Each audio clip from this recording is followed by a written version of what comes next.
Hello and welcome to another episode of Raw Chatter. I have got a very special guest with me today, folks. This is a topic that we're going to be talking about that's never been covered on this podcast before. Ana Ruiz is somebody that I met actually online, and I was drawn to something that she posted. And I'm going to share what that is with you in a second. But Ana is actually a relationship coach, and she's going to be talking to us about what she does and how she helps people, but also she's going to go into the story of how she got to do what it is that she now does. So if you are new to us, please do stick around, listen to what Ana has to share, because you're going to get some nuggets from this, I can tell you now. Ana, over to you. Thank you for joining me. Tell people your story and what was it that made me connect with you? Yeah, well, hi, Vicky. Thank you for the opportunity to be here today. And thank you for everyone who is watching.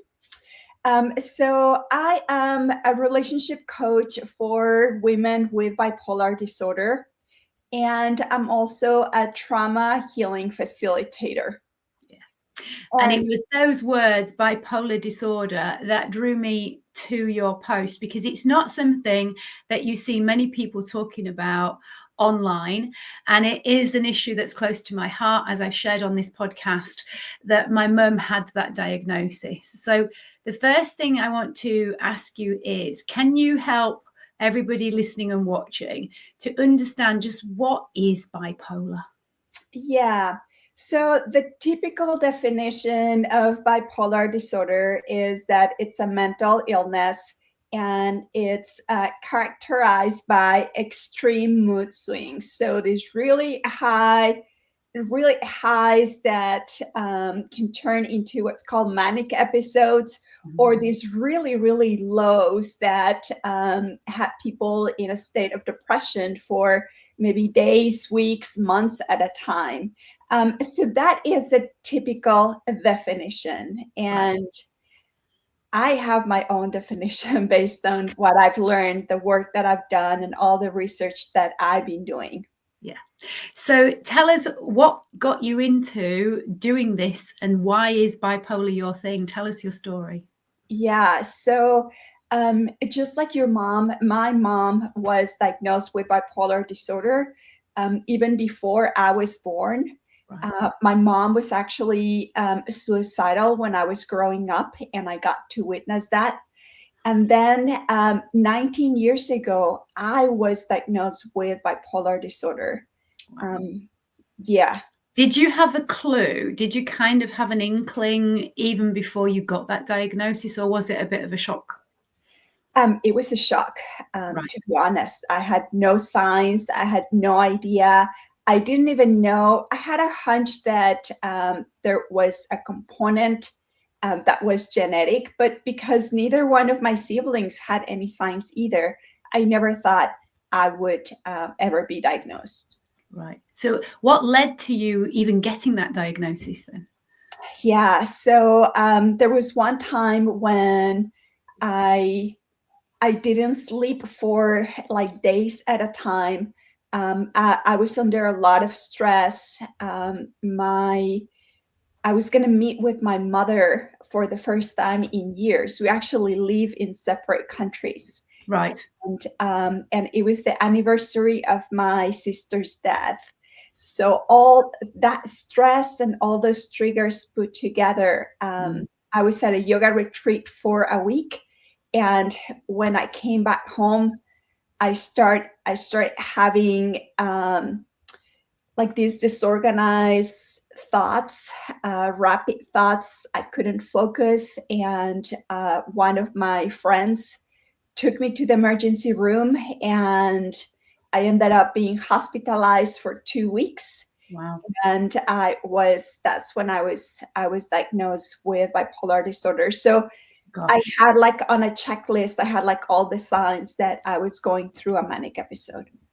Gosh. And so, this is where we just underestimate what the brain can do and the power of thinking and stress and worry about future events to the extent that you landed in hospital. So once you'd been given that diagnosis and had that experience of staying in hospital, what happened then?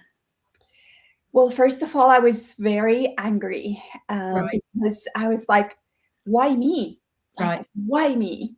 I also felt really ashamed because of all the stigma that there is around mental illness. Yeah. And I was taking antipsychotic medication. I didn't feel like myself. And I just had this sadness of I don't want to spend the rest of my life living like this. Right. And do you think part of that was because you'd seen your mom and how living with the disease had played out in her life? Yes. Right. Yes. Which I completely understand. I think anybody who's got a parent who has got a mental health illness like bipolar or schizophrenia or personality disorder, you kind of your biggest fear, your worst fear is, am I going to end up like them? And then so you get this diagnosis, and I'm not surprised you feel angry. So what were your next steps?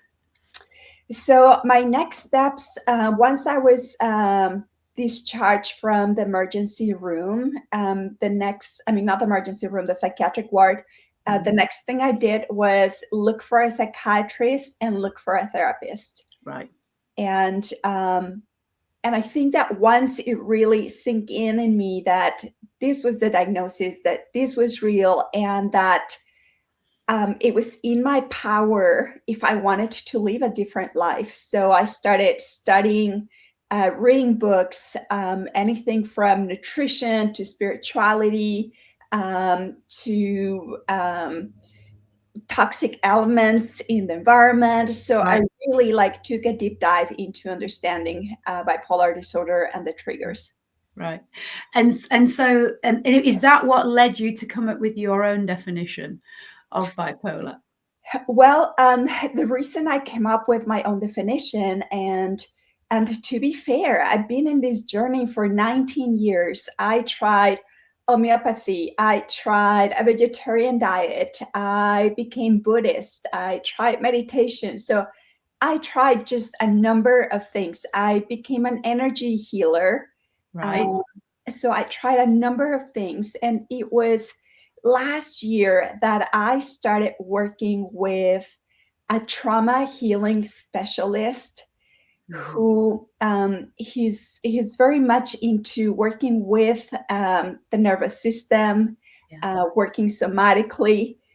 He's a former chiropractor doctor, and he Right. was the first person to plant a seed in me that bipolar disorder is a nervous system dysregulation.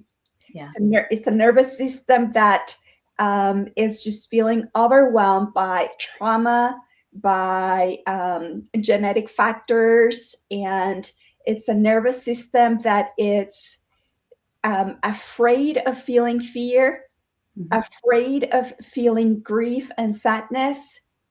And then I added my own definition, which is fear of feeling anger and just fear of feeling any extreme emotions.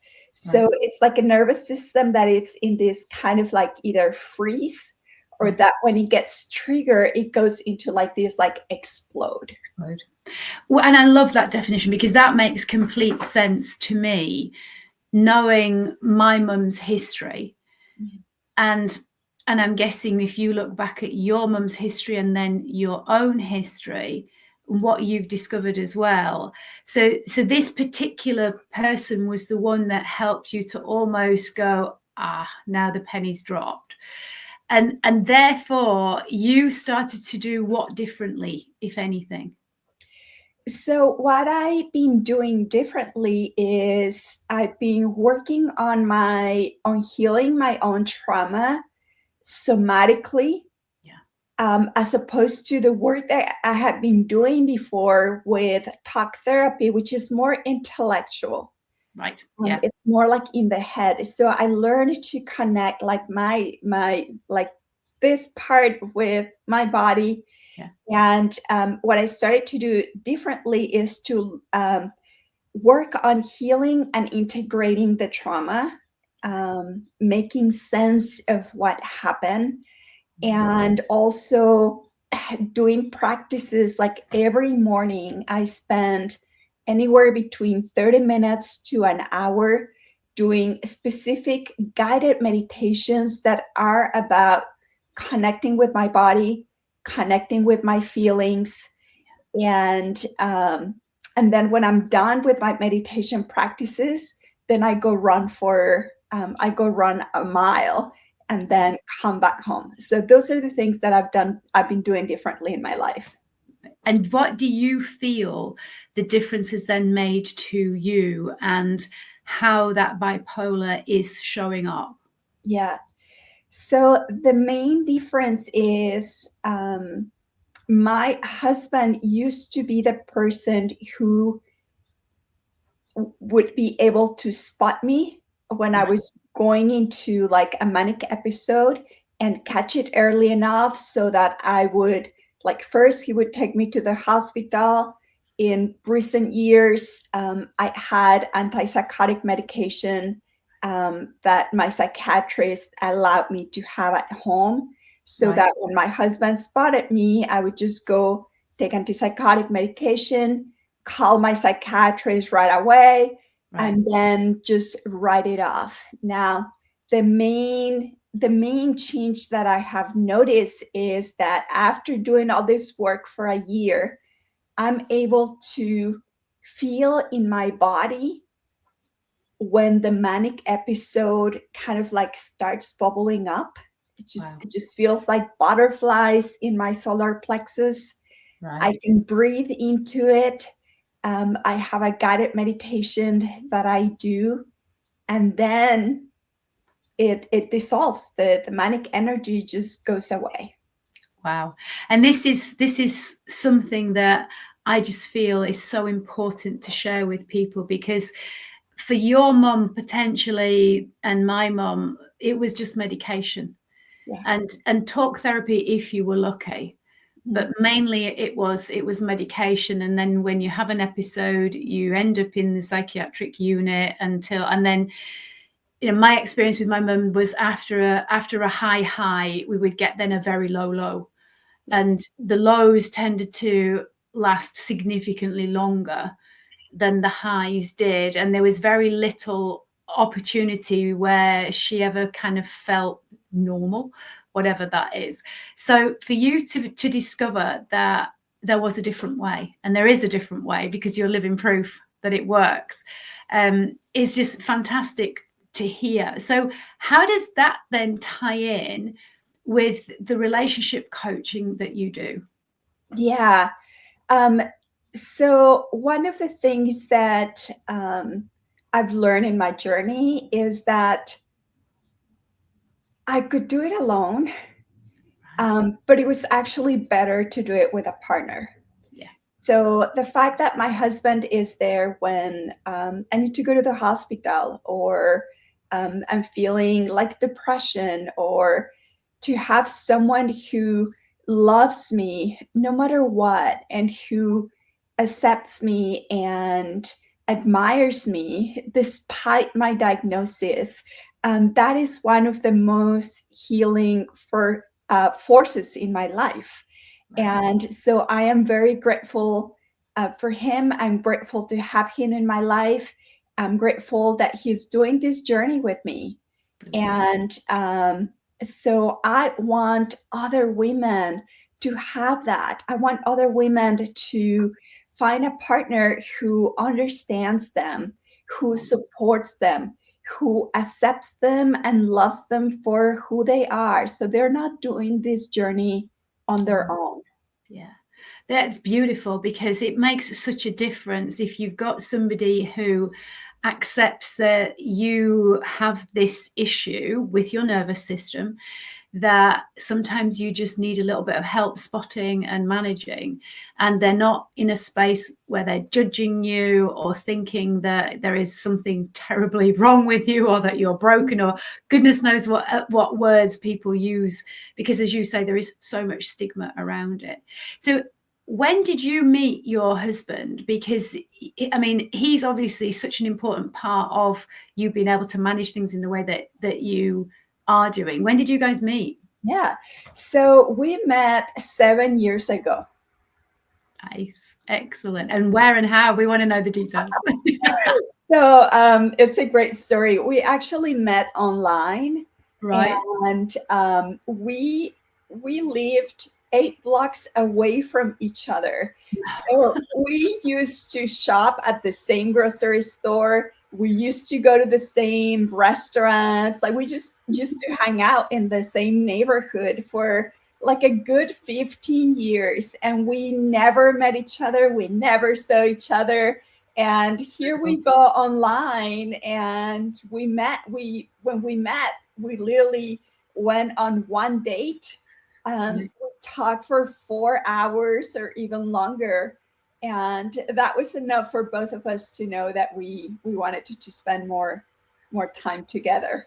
Love that story. It's just so brilliant. And this is such an important thing that you are doing, is that you're helping people to recognize it. You can, as you say, do it on your own, but it's much easier if you can do it with a partner who understands you. So the whole relationship coaching side of things, then, was that something that you just kind of fell into because it was a natural process, or how did you kind of get into that in the first place? Yeah. So my background is actually computer science. Right. And I was working in software, and when my last relationship ended, this was about 10 years ago, I was already diagnosed with bipolar, and I was really afraid that I would never find a partner. Yeah. And whenever I look at my history of relationships, all I could see was a string of failed relationships.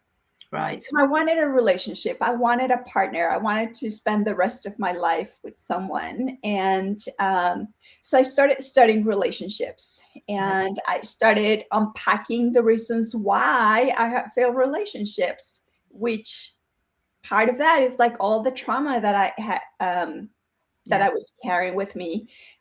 Also, I never learned relationship skills or tools either at home or in school, like most people, right? Yeah. So I started studying relationships and doing my inner work. And that's when I realized, oh, okay, relationships are not that hard when you know how. So that's when I realized that I wanted to become a relationship coach, and I wanted to help other people. And as part of doing my own work, that's how I met my husband.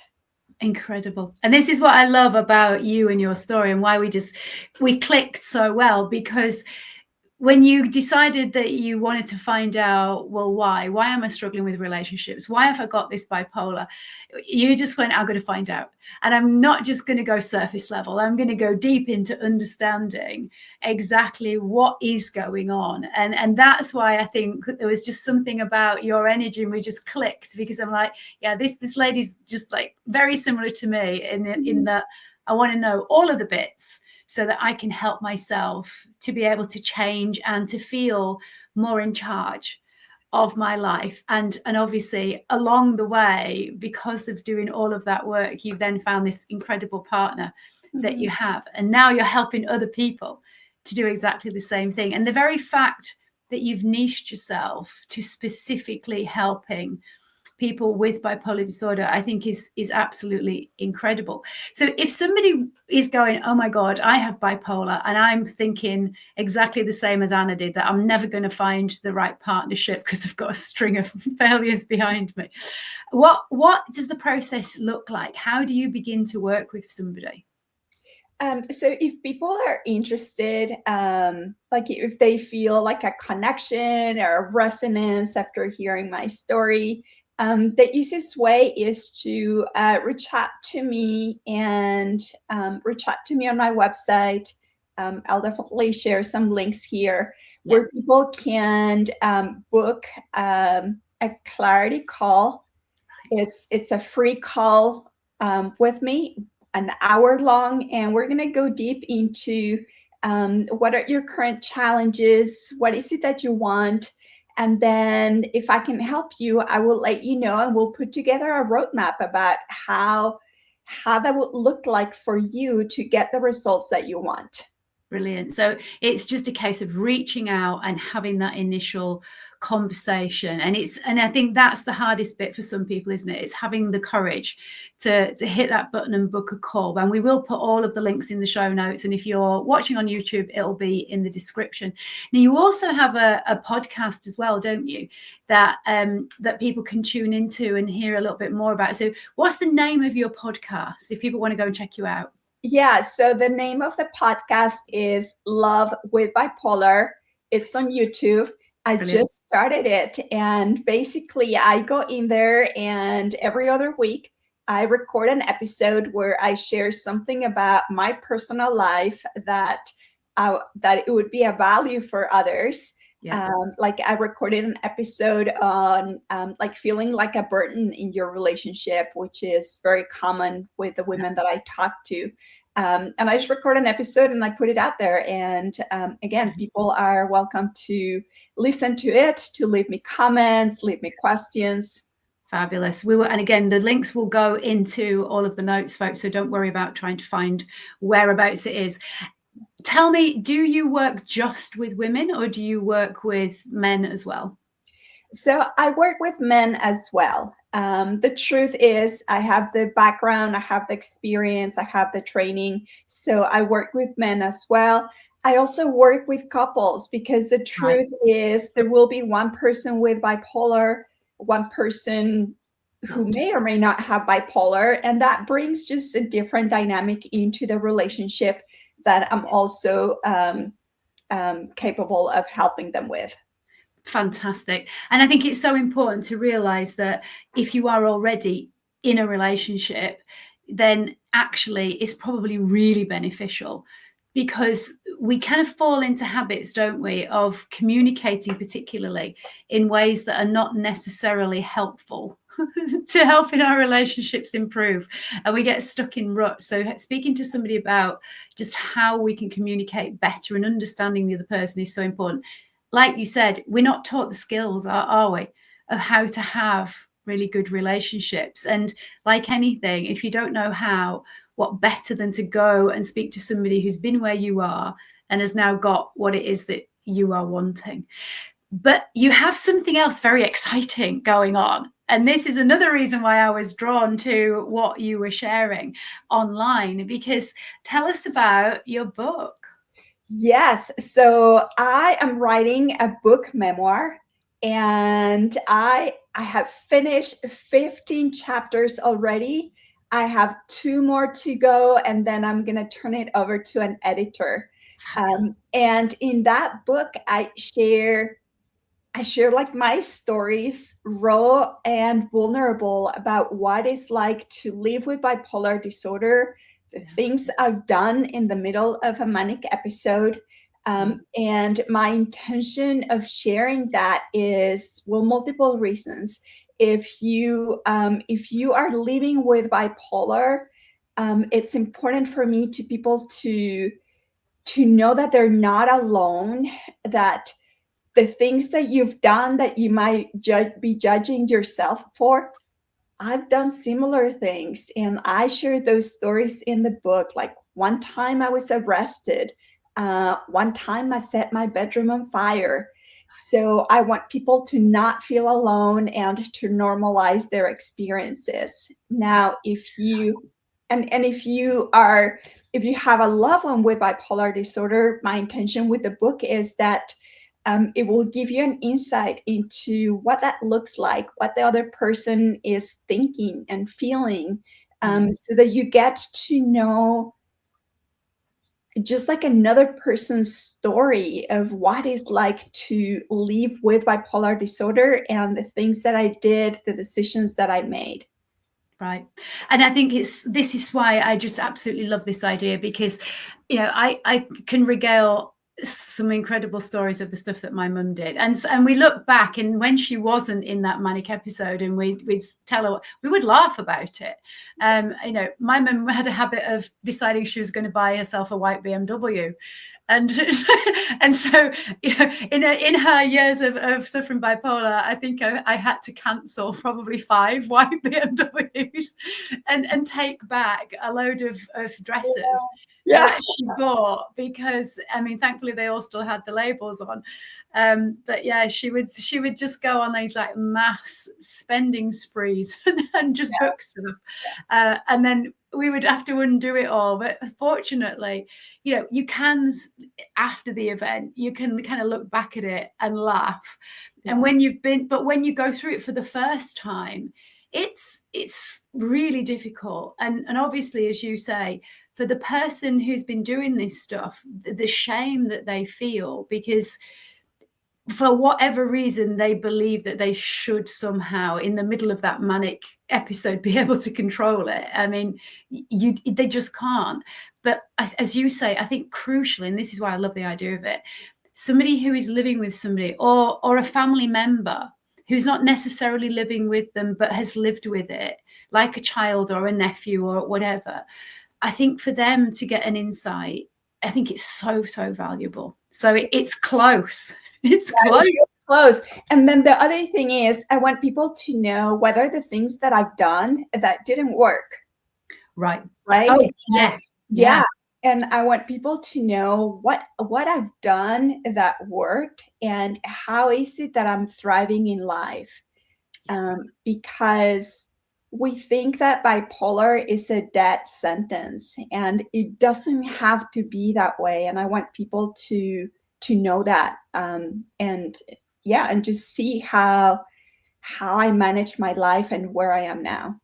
Yeah, which is incredible. And I think also on that note, people can perhaps look at some of the things that you did try that didn't work for you, but they may potentially help them. And this is where we've got to help people to know it's not the same for everybody. And you've figured out what helps you. And now you have like a framework or a roadmap, don't you, for how to keep yourself well. But that doesn't mean that you don't get those warning signs. It doesn't mean that you've cured it, does it? Correct. Yeah. And I think that that's such an important message to get across. So if people want to know, because I certainly want to know, when your book is going to be out, you also have a set up a waiting list, haven't you, to keep people informed. So we will put the links, if people want to join that waiting list, in the show notes as well. So if you have one overriding message that you want to get out there, what is that message, Anna? So this is something that I tell myself every morning, and I want to share with other people, and hopefully, hopefully it might help you. And that is, don't give up. Nice. Love it. So I tell myself, don't give up, don't give up. And in these 19 years, if there's like a mantra that I had, or like a common thread, is don't give up. And it may mean that you need to ask for help. Like I have asked for help many times from different people. I had mentors, I had teachers, I had coaches, I had spiritual guides. So whatever it is that you feel, whenever you feel ready, when you feel inspired to reach out for help, and don't give up. That is such a wonderful message. I've actually got goosebumps. It's such a powerful message, and so, so important. So folks, take that on board wherever you are on your journey with bipolar, whether you've just got a diagnosis, or whether you're thinking maybe you are bipolar and you haven't got one, or if you've been living with it for a long time and you think, as Anna said, it's a death sentence. Take on board what she's just shared with you. It doesn't have to be. And don't give up. Anna, it's a delight. And I am so excited to tune into your podcast as it grows and expands and hear more of what you're sharing. And when your book comes out, I'm definitely on that list. We'll have to get you back on again once the book is out so that we can help you to share it to even more people. So, folks, as usual, if you have liked this episode, please give me a thumbs up. If you haven't yet subscribed, please hit that subscribe button. And if this episode has been helpful to you, or you think it's going to be super helpful to somebody else, then send them the links. Let them know about it. And I'm going to leave you with this, as I always do. We only have one life, as far as we know, and one body. So look after it, because it is looking after you. Until next time. Take care of yourselves. Anna, thank you. Bye-bye. Thank you, Vicky, and thanks for everyone watching. Thank you. Bye, all.